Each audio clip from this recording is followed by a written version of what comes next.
आकाशवाणी दिल्ली प्रस्तुत करता है विशेष फोन इन कार्यक्रम रेडियो डॉक्टर।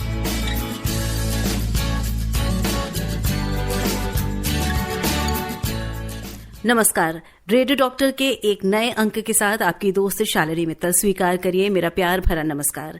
कैसे हैं आप लोग? स्वस्थ हैं और स्वस्थ रहना चाहते हैं? बिल्कुल, हम भी यही चाहते हैं कि आप बिल्कुल स्वस्थ हों, खुश हों, सुखी रहें और अपनी जिंदगी को एंजॉय करते रहें। लेकिन स्वस्थ रहने के लिए आपने सुना होगा कि रोग प्रतिरोधक क्षमता जो हमारे शरीर में होती है वो बहुत आवश्यक होती है। क्यों आवश्यक होती है? क्या होती है रोग प्रतिरोधक क्षमता या इम्यूनिटी? ये सब हम आपस में बात तो करते हैं, पर उसकी सही जानकारी हमें एक डॉक्टर या एक विशेषज्ञ ही दे सकता है। तो हमने सोचा क्यों ना ये विषय लेकर आपके साथ साझा किया जाए, और आज इसी विषय के साथ हम लेकर आ गए हैं आपका अपना कार्यक्रम रेडियो डॉक्टर। तो रेडियो डॉक्टर में आज की हमारी रेडियो डॉक्टर, हमारी आज की विशेषज्ञ हमारे साथ स्टूडियो में मौजूद डॉक्टर प्रियंका पांडे। आप सीएमओ हैं CGHS नई दिल्ली में, और आप आयुर्वेद से संबंध रखती हैं, सीएमओ हैं आयुर्वेद के क्षेत्र में। तो सबसे पहले स्वागत करते हैं डॉक्टर प्रियंका का। बहुत बहुत स्वागत है आकाशवाणी के स्टूडियो में डॉक्टर प्रियंका। रेडियो सुनने वाले सभी श्रोतागणों को मेरा नमस्कार। Thank you madam. और डॉक्टर साहब, मैं बैठी हूँ आपके सामने और मैं आपको देख रही हूँ, मुस्कुराता हुआ सौम्य चेहरा, खूबसूरत। ये हमारे श्रोता देख नहीं पा रहे हैं, पर आपकी आवाज के माध्यम से जरूर इस कार्यक्रम में वो देखेंगे, सुनेंगे कि किस तरह से आप अपने आप को स्वस्थ रखती हैं। क्योंकि इम्यूनिटी की जब हम बात करते हैं, जो हम आज विषय लेकर आए हैं, इम्यूनिटी विद आयुर्वेद, ये एक ऐसा विषय है जिसमें हम किसी समस्या के समाधान पर बात नहीं करेंगे, हम बात करेंगे प्रिवेंशन पर। वो समस्या या वो बीमारी आए ही नहीं, उसके लिए हम अक्सर सुनते हैं कि इम्यूनिटी लो होगी इसलिए आपको ये बीमारी हो गई होगी, ये अक्सर बोला जाता है। तो पहले मैं सबसे पहले अपने सुनने वालों के लिए जानना चाहूंगी कि इम्यूनिटी एक्चुअली होती क्या है। देखिए, इम्यूनिटी क्या है? हमारे शरीर की रोग प्रतिरोधक क्षमता या व्याधि प्रतिरोध क्षमता। हम जिस एनवायरनमेंट में रह रहे हैं वहां चारों तरफ वायरस, बैक्टीरिया, इन्फेक्शन यानी मौजूद हैं, तो उनसे लड़ने की हमारी क्षमता है, यानी बॉडी का डिफेंस या बॉडी का रेजिस्टेंस अगेंस्ट वायरस, बैक्टीरिया और any disease is called immunity. जी, और अगर इम्यूनिटी स्ट्रांग होगी तो हम लड़ लेंगे, है ना? या इम्यूनिटी अगर अच्छी होती है तो आप इन्फेक्शन से अच्छे से लड़ लेंगे। दूसरा, अगर व्याधि आ भी गई आपकी बॉडी में तो वो उतनी स्ट्रांग नहीं लक्षण दिखाएगी, वो माइल्डली आएगी और चली जाएगी कुछ ही दिनों में। जी जी। तो इम्यूनिटी जो है वो उसको रोकने का काम भी करती है, प्लस वो उतने स्ट्रांगली बॉडी में मैनिफेस्ट ना हो इसके लिए भी होती है। जी, तो सुना आपने श्रोताओं, कितना इम्पोर्टेंट है एक इम्यूनिटी का बॉडी में स्ट्रांग होना।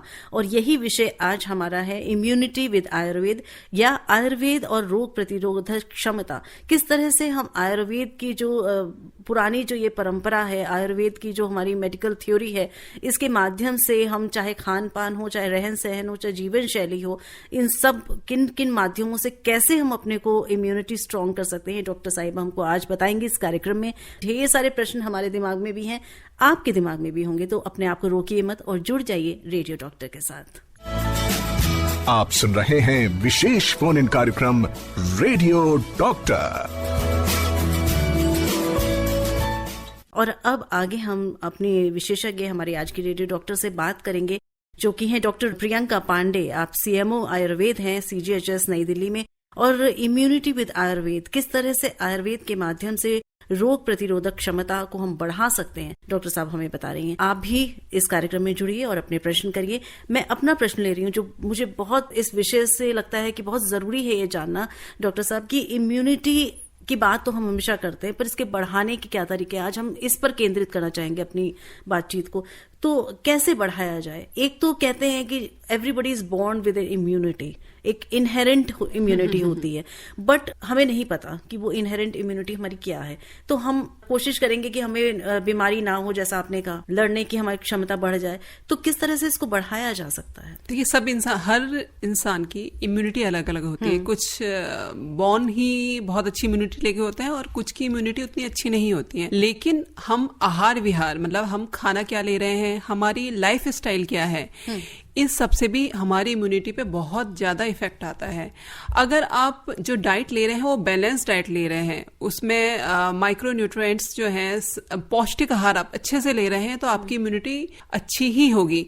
साथ में आपका डाइजेशन कैसा है, इस पे भी इम्यूनिटी काफी कुछ निर्भर करती है, क्योंकि जो आप खाएंगे वो पचेगा तभी जब आपका डाइजेशन अच्छा हो। तो आहार, इसके अलावा आपका लाइफस्टाइल कैसा है। हमारे यहाँ आयुर्वेद में एक चीज है जिसे कहते हैं आचार रसायन, मतलब आपका व्यवहार कैसा है सोशली। एक्चुअली कहीं ना कहीं आचार रसायन, आप सोसाइटी में कैसा बिहेव कर रहे हैं, आपको गुस्सा कितना आता है तो उसको आप कंट्रोल कर पाते हैं, आपको एंग्जाइटी कितनी होती है, ये सारी चीजों पे आयुर्वेद में चर्चा की गई है। और कहीं ना कहीं ये सब चीजें आपके मेंटल हेल्थ पे इफेक्ट डालती हैं, और मेंटल हेल्थ, आपका पॉजिटिव एटीट्यूड इम्यूनिटी पे एक पॉजिटिव इफेक्ट डालता है। तो हमारा physical health and mental health दोनों ही इम्यूनिटी को प्रभावित करते हैं। साथ में आपकी नींद भी एक बहुत बड़ा फैक्टर। अगर आप 7-8 घंटे की नींद ले रही हैं तब भी आपकी इम्यूनिटी बहुत अच्छी रहती है। तो बहुत सारी चीजें हैं, बहुत सारी चीजें आपने बताई हैं, जिसमें फिजिकल भी है, मेंटल भी है, और नींद भी है, रहन सहन भी है, खान पान, तो बहुत सारी चीजें हैं। अगर आप भी चर्चा करना चाहें तो डॉक्टर साहब यहाँ पर बिल्कुल तैयार हैं आपके प्रश्नों के जवाब देने के लिए।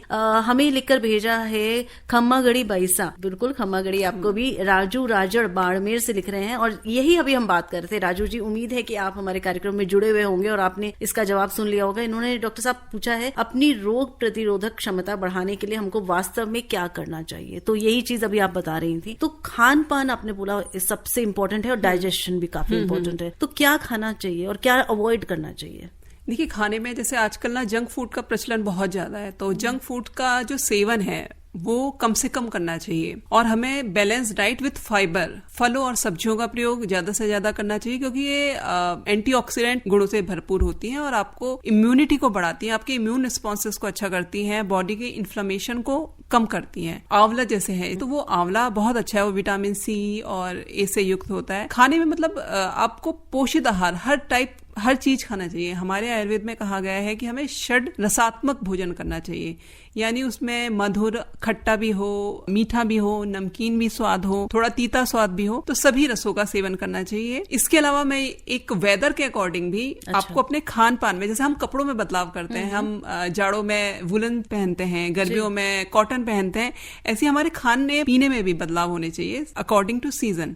ये सब भी इम्यूनिटी पे इफेक्ट डालते हैं। अच्छा, तो जरूर आपने जैसे बोला सीजन का इफेक्ट भी आता है, तो हम सीजन वाइज भी कोशिश करेंगे कि हम जाने कि किस सीजन में क्या खाना चाहिए। हमारे एक श्रोता है, उन्होंने लिखकर भेजा है, मोहम्मद इम्तियाज, कीर्ति नगर, नई दिल्ली से। Good afternoon Shalini ma'am and doctor साहिबा।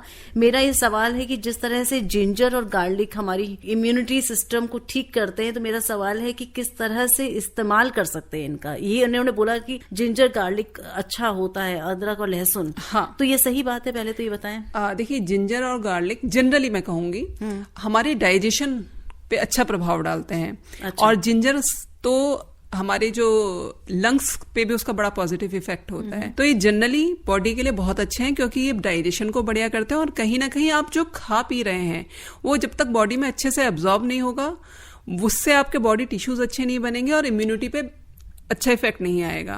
तो ये इफेक्टिव है, लेकिन हर इंसान अलग है। पित्त प्रकृति के इंसान जिनमें थोड़ी गर्मी ज्यादा होती है, तो उनको जिंजर एंड गार्लिक, चूंकि दोनों ही गर्म है, उनका सेवन थोड़ा देख के करना चाहिए। अच्छा। आप किस मात्रा में कर रहे हैं, किस के साथ कर रहे हैं, किस मौसम में कितना कर रहे हैं, ये सब चीजें भी उतनी ही इम्पोर्टेंट है। अच्छा, तो ये जरूरी नहीं है कि हर चीज हर आदमी के लिए नहीं है। तो इसको कहीं ना कहीं कस्टमाइज करना पड़ेगा। कस्टमाइज, और आप किस मात्रा में यूज कर रहे हैं, इस चीज का बहुत महत्व है। डॉक्टर साहब, कैसे पता लगेगा कि अगर वो चीज हमें नहीं सूट कर रही है, तो कुछ उसके सिम्टम्स होंगे? हाँ, उसका कुछ ना कुछ पॉजिटिव इफेक्ट आएगा ही आएगा। जैसे पित्त प्रकृति का व्यक्ति अगर जैसे गार्लिक या जिंजर का ज्यादा यूज कर रहा है, तो उसे एसिडिटी वगैरह होगी, यूरिन में जलन वगैरह हो सकते हैं, तो मतलब उसे पित्त के लक्षण यानी गर्मी के लक्षण बॉडी में आएंगे। डॉक्टर साहब, आपने बताया कि मौसम के हिसाब से भी खान पान का सिलेक्शन होना चाहिए और शरीर की बॉडी टाइप के हिसाब से भी होना चाहिए।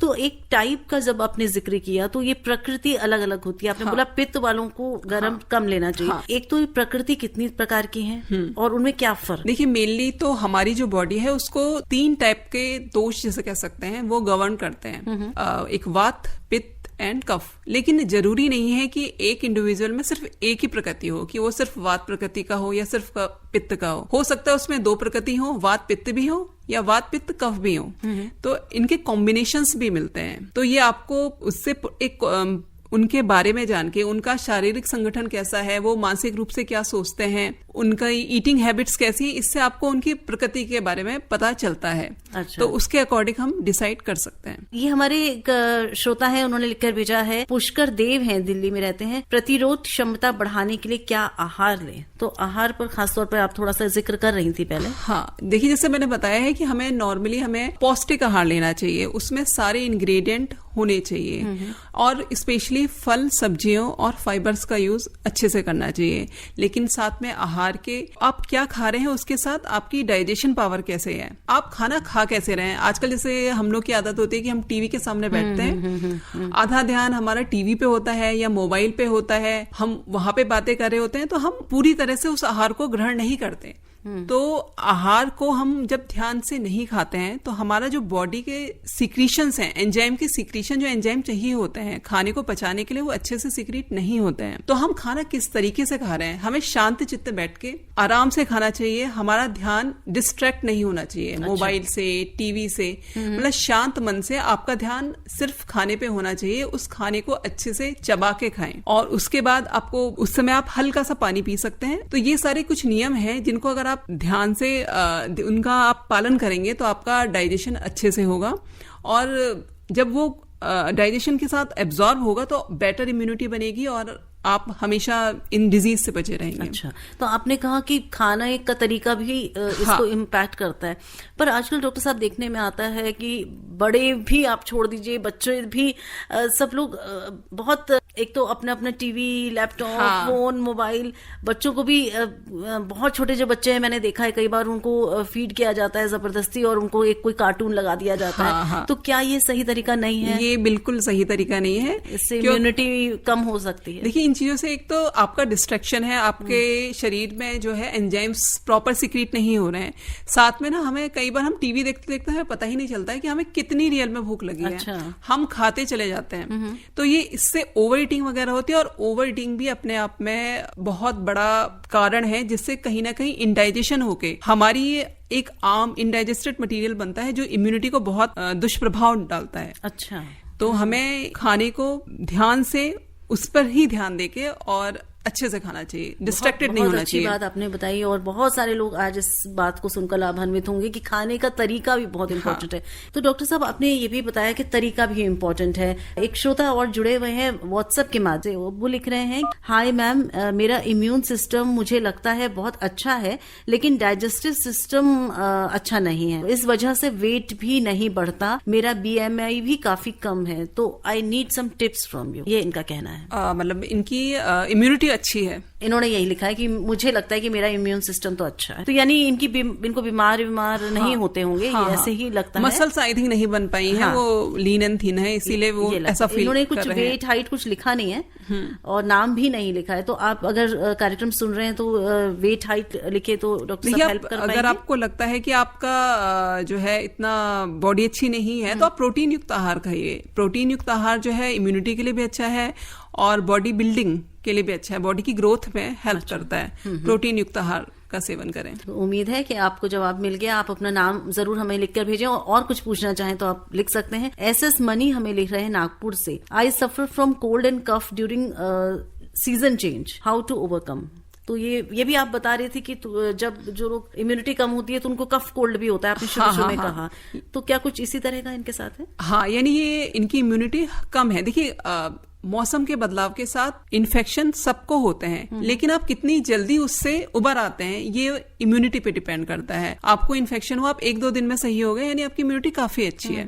ऐसा नहीं मैं कहूंगी कि किसी को इन्फेक्शन, अगर इम्यूनिटी अच्छी है तो उसे इन्फेक्शन होगा ही नहीं। जैसे हमारे यहाँ ऋतुचर्या बताई गई है कि हमें, जब हम वेदर चेंज हो रहा है, अब जैसे गर्मी थी अभी तक, अब बारिश हुई है, तो उसके साथ अपने खान पान की आदतों में भी थोड़ा सा चेंज करना चाहिए। आपके खाने पीने की आदतें चेंज होंगी तो आपकी इम्यूनिटी भी सही रहेगी। जी, एक छोटा सा ब्रेक लेंगे और उसके बाद कोशिश करेंगे कि अब आपके फोन कॉल्स भी हम ले पाएं, क्योंकि काफी सारे हमारे श्रोता चाह रहे हैं हमसे बात करना। मैसेजेस हमारे पास बहुत सारे आ चुके हैं, तो इस म्यूजिकल ब्रेक के बाद हम और मैसेजेस भी शामिल करेंगे और हम और फोन कॉल्स भी शामिल करने की कोशिश करेंगे। आप सुन रहे हैं कार्यक्रम रेडियो डॉक्टर अपनी दोस्त शालिनी मित्तल के साथ, और हमारी आज की radio doctor doctor Priyanka Pandey.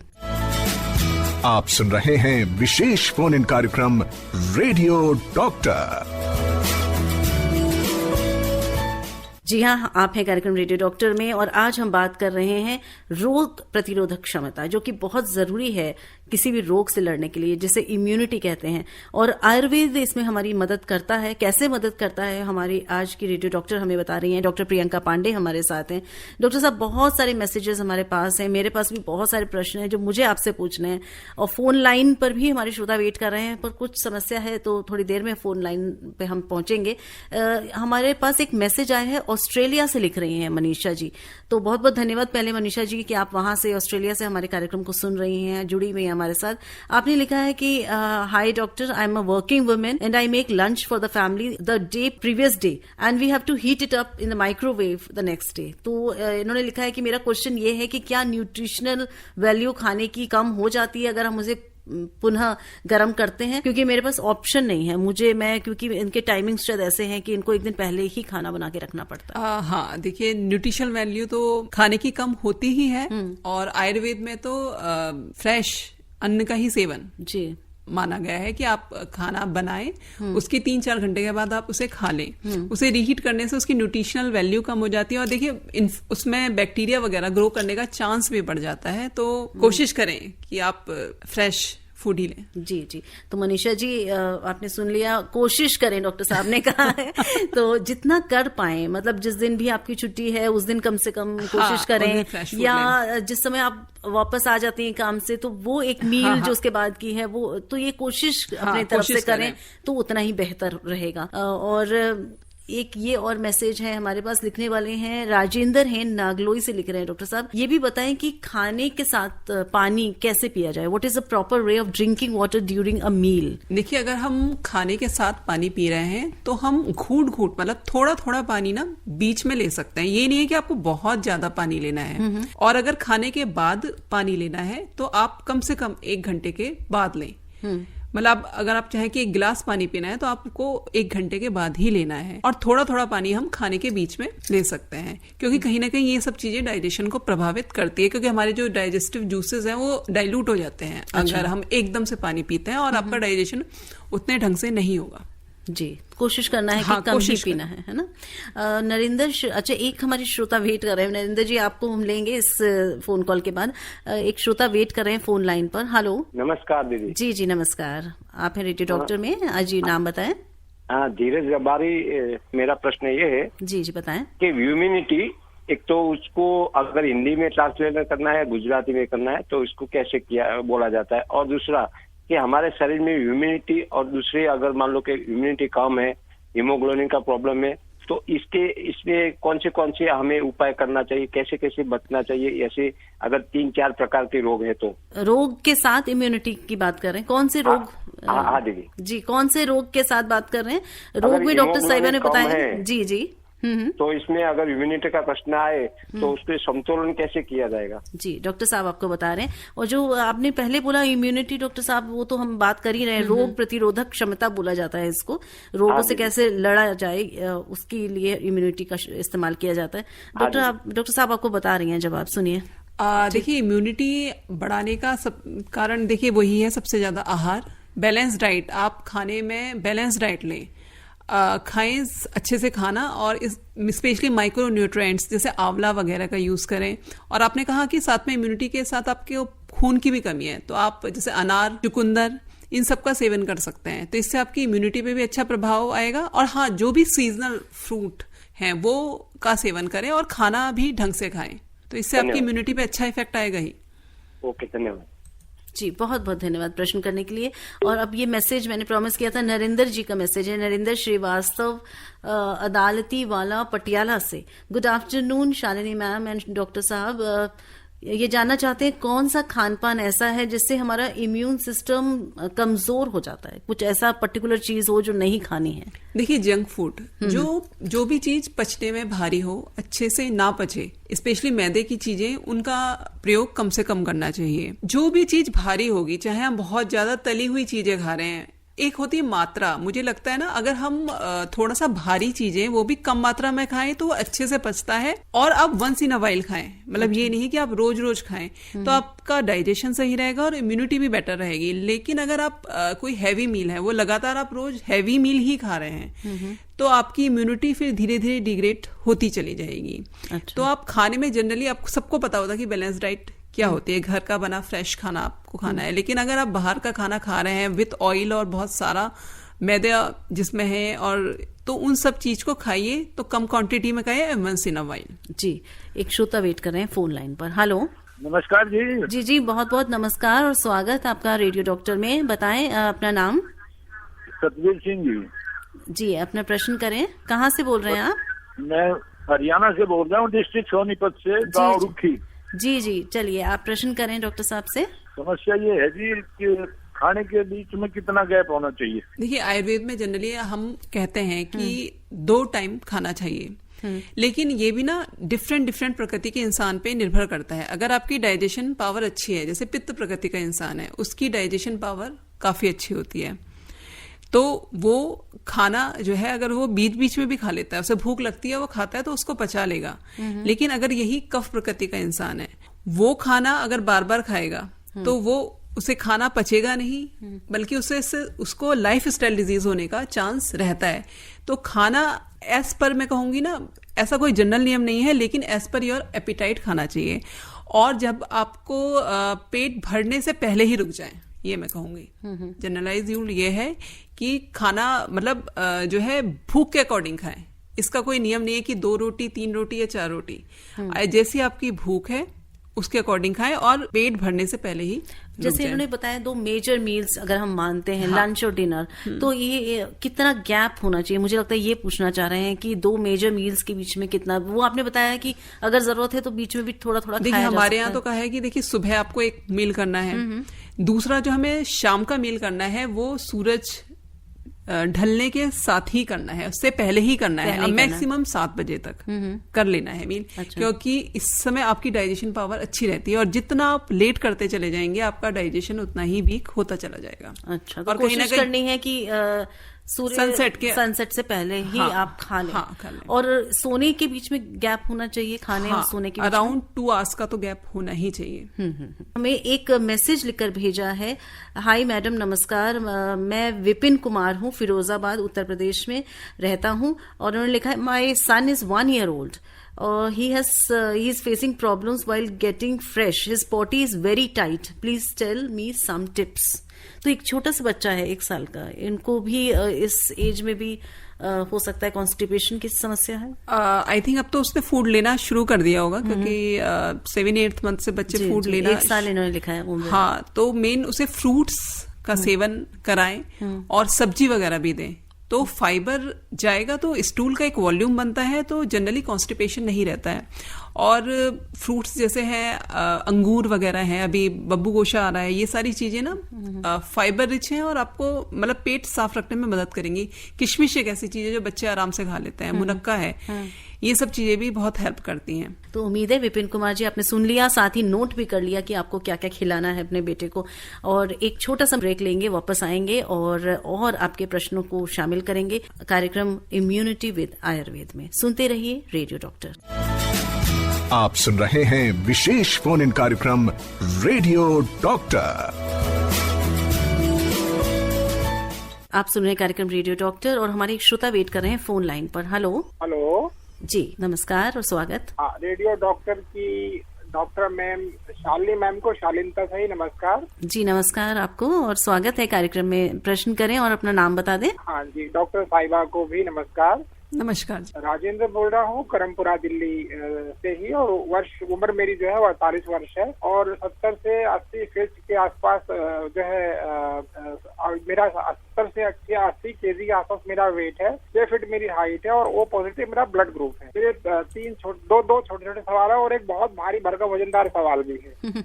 तो मैम जो छोटे से सवाल है पहले वो कर लेता हूँ। पहला सवाल मेरा ये है कि मैम जैसे कि आपने कहा कि बैलेंस डाइट, अब मैं जानना ये चाहूंगा कि कई लोग जो है दाल रोटी खाते हैं एक टाइम, दूसरे टाइम दाल चावल खाते हैं, या एक टाइम सब्जी रोटी खाते हैं, तो आप बैलेंस डाइट के मायने समझाए कि इसमें दाल चावल सब्जी रोटी सैलेड या फल फ्रूट भी होने चाहिए, या दाल रोटी सैलेड फ्रूट हो, या दाल चावल या फ्रूट या सैलेड हो, तो पहले उसको क्लियर करें बैलेंस डाइट। और दूसरा सवाल मेरा मैम है कि स्लीप एपनिया स्लीप डिसऑर्डर जो प्रॉब्लम होती है, तो ये भी क्या इम्यूनिटी से रिलेटेड है मैम? क्या डॉक्टर साइंटिस्ट का भी यही कहना है कि आपको 6 से 8 घंटे या 7 से 8 घंटे की नींद जो है नॉन स्टॉप लेनी चाहिए। तो इसका भी जो उपाय कुछ बताए कि स्लीप एपनिया स्लीप डिसऑर्डर इसको कैसे दूर किया जाए, या ये भी जो इसका पार्ट है कि इम्यूनिटी का?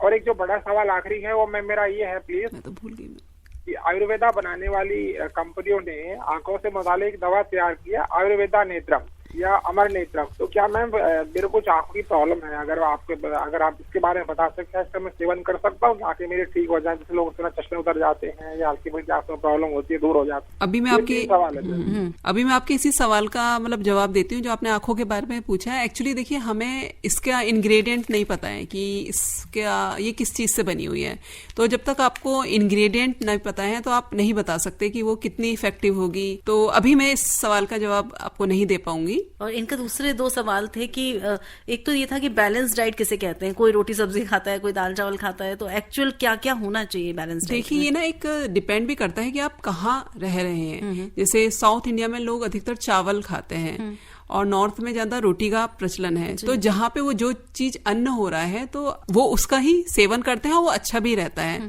तो दाल रोटी चावल हम कुछ भी सेवन कर सकते हैं, साथ में फ्रूट्स एंड सब्जियां।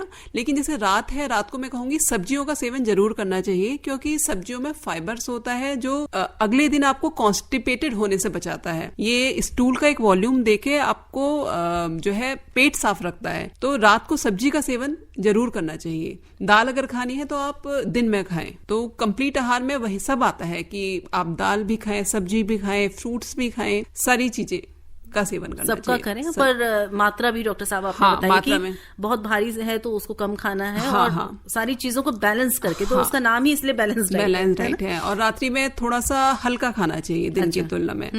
अगर आप हैवी चीज खा रहे हैं तो प्रिफर करिए, आपको हैवी खाने का मन है तो वो दिन में रखें आप उस चीज को, क्योंकि हम दिन में चलेंगे फिरेंगे तो उसका डाइजेशन अच्छे से हो जाएगा। लेकिन रात्रि में हम अधिकतर क्या होता है कि हम खाते हैं, थोड़ा हम अपना कुछ काम करते हैं घर के, उसके बाद सो जाते हैं। तो रात में हल्का खाने से उसका प्रॉपर डाइजेशन होता है। अगर आप रात में भारी चीजें लेंगे तो वो डाइजेस्ट नहीं होंगी सही से। बिल्कुल सही। और एक और प्रश्न था इनका, स्लीप एपनिया से कुछ जुड़ा हुआ था। हाँ, देखिए वैसे तो 7-8 घंटे की नींद ही सबसे अच्छी होती है। अब नींद को बढ़ाने के वैसे तो कई चीजें हैं। एक तो सबसे मैं कहूंगी कि जैसे रात को हल्दी वाला दूध लें तो नींद अच्छी आएगी ही आएगी। साथ में जो है, जो डिस्ट्रैक्शन हमारी लाइफ में आजकल हो गए हैं कि मोबाइल का यूज हम रात रात तक करते हैं, तो उस चीज को आप शाम के बाद मोबाइल देखें ही नहीं। तो ये सारी चीजें नींद को सही करेंगी और इम्यूनिटी को आपको अच्छा रखेंगी। नींद का बहुत ही इफेक्ट आता है। नींद आपकी बॉडी की इम्यूनिटी, आपका रेजिस्टेंस, आपका बॉडी का डाइजेशन, सब पे अच्छा इफेक्ट डालती है। जी, तो सही नींद भी इम्यूनिटी को काफी इम्पैक्ट करती है। तो उम्मीद है कि आपको अपने प्रश्नों के जवाब मिल गए। और जहां तक स्लीप एपनिया का डॉक्टर साहब बात कर रहे हैं, तो ये एक अलग बीमारी है और उस पर हमने पूरा 1 घंटे का रेडियो डॉक्टर किया हुआ है। तो आप आगे भी हम कोशिश करेंगे कि राजेंद्र जी इस तरह का प्रोग्राम हम करें।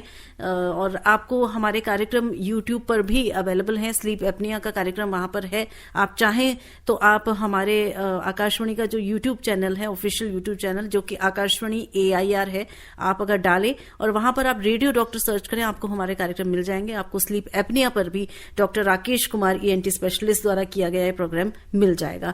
और ये हमें प्रश्न भेजा है व्हाट्सएप के माध्यम से राजेंद्र जी ने ही, कि ये बताएं कि मल्टीग्रेन आटा, जिसको हम लोग बहुत आजकल सुनते हैं कि मल्टीग्रेन खाना चाहिए, तो जब ये मौसम बदलता है, आपने कहा कि वो भी बदल जाता है, तो क्या कंपोनेंट्स होने चाहिए जब जैसे आने वाले मौसम के हिसाब से, ये जानना चाहा है इन्होंने। देखिए जैसे अभी बारिश चल रही है तो हम गेहूं के आटे के साथ चना का आटा भी मिलाएं, क्योंकि चने का आटा कहीं रुक्ष होता है। इस मौसम में जो है चने का आटा मिलाएं, साथ में आप जौ का ये आटा रख सकते हैं और ज्वार का। वहीं जहां ठंड आएगी तो उसमें आप बाजरे का आटा मिला सकते हैं। तो एज पर मौसम इंग्रेडिएंट अलग अलग होके वो कहीं ना कहीं फ्रेश भी चीज आपको मिलेगी ज्वार और बाजरे के फसल के अकॉर्डिंग, और वो आपके सिस्टम को यानी आपके अग्नि को भी बहुत अच्छा रखेगा। अच्छा, और एक और आता है रागी का आटा, ये कितना हमें रागी का आटा तो फाइबर से युक्त है, प्रोटीन से युक्त है, और ये स्पेशली डायबिटिक्स लोगों के लिए बहुत ही फायदेमंद है। तो ये किस प्रपोर्शन में यूज करना चाहिए डॉक्टर साहब? जैसे गेहूं है, बाजरा है, जौ है, रागी है, तो बराबर मात्रा में मिलाना चाहिए? बराबर तो नहीं, औरों की मात्राएं कम होती है, क्योंकि वरना वो आटा जब आप गूंथते हैं तो वो प्रॉपर रोटियां नहीं बनती है, उसमें स्ट्रेच नहीं होता, हाँ उसमें वो नहीं मिल पाता है। तो उसका प्रपोर्शन कम रखना है, और गेहूं के गेहूं ही ज्यादा रखना पड़ेगा, वरना वो बाइंड नहीं होगा जब आप रोटी बनाएंगे तो। जी बिल्कुल। तो एक हमारे श्रोता और वेट कर रहे हैं फोन लाइन पर। हेलो जी नमस्कार।